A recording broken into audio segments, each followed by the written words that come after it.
Assalamualaikum warahmatullahi wabarakatuh. Perkenalkan, nama saya Frida Cahyaning Ramadan. Di sini saya akan memaparkan seminar hasil PTK saya yang berjudul Upaya Meningkatkan Sikap Kerjasama Peserta Didik kelas 4 SD Bendungan 2 pada pembelajaran IPAS dengan menggunakan model Problem Based Learning.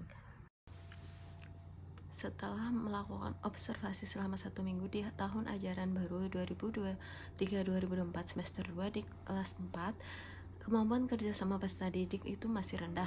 Interaksi antar peserta didik masih kurang terlihat ketika sedang diberikan tugas kerjasama. Peserta didik banyak yang menolak karena kelompok itu tidak sesuai dengan apa yang diharapkan dan kesulitan dalam menyelesaikan masalah yang telah diberikan. Hal ini disebabkan karena kurangnya stimulus yang dapat meningkatkan perkembangan sosial emosional, khususnya kemampuan dalam bekerja sama. Hal ini tentunya dapat dipengaruhi oleh beberapa faktor. Di antaranya adalah kurangnya sikap bersosial pada diri anak karena pada zaman sekarang, anak-anak sudah terbiasa dengan smartphone daripada berinteraksi dan bersosialisasi dengan teman sebayanya.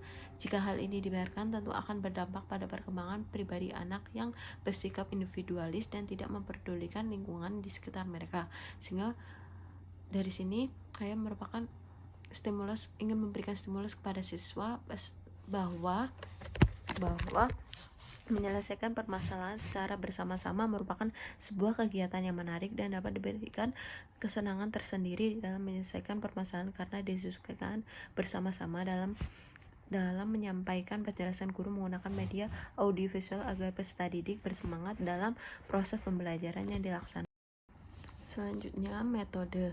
Jenis penelitian ini merupakan penelitian tindakan kelas kolaboratif. Di sini terdapat pemecahan masalah yang ada 4 tahapan, yaitu terdiri dari 1 perencanaan, pelaksanaan, 3 pengamatan dan tindakan, dan 4 refleksi. Sini saya menargetkan peserta didik kelas 4 yang berjumlah 28 orang, diantaranya 13 laki-laki dan 15 perempuan.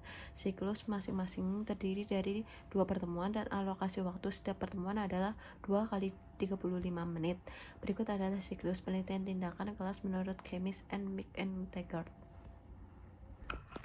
Tabel hasil observasi sikap kerjasama antar peserta didik pratindakan, yaitu ada 1. Saling berkontribusi dalam kelompok 50%, 2. Saling berkomunikasi dalam kelompok 65%, 3. Saling memotivasi untuk memperoleh keberhasilan bersama 45%, 4. Dapat bekerja sama secara berkelompok 61%. Lalu rata-ratanya yaitu 55 kurang. Ini dikategorikan kurang.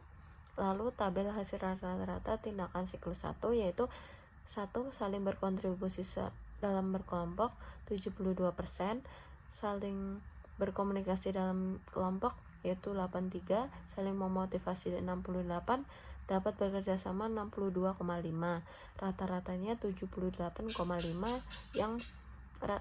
yang kriterianya termasuk cukup.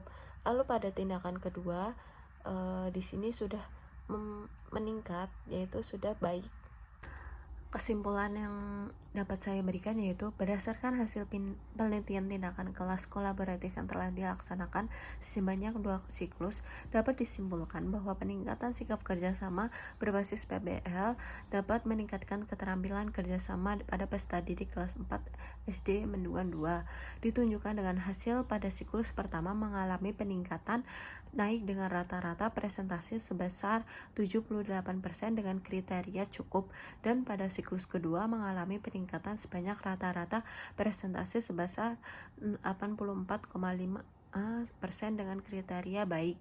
Oleh karena itu, penelitian kelas dihentikan pada siklus 2 karena telah mencapai indikator keberhasilan dengan presentasi minimal 80% dengan kriteria baik. Terdapat pengaruh model problem based learning terhadap kemampuan kerjasama kelas 4 SD Negeri Bendungan 2, yaitu antara sebelum tindakan dengan setelah tindakan, yang mengalami peningkatan signifikan. Presentasi sebelum tindakan 55%, kemudian setelah tindakan meningkat sebesar 84%. Sekian presentasi dari saya. Wassalamualaikum warahmatullahi wabarakatuh.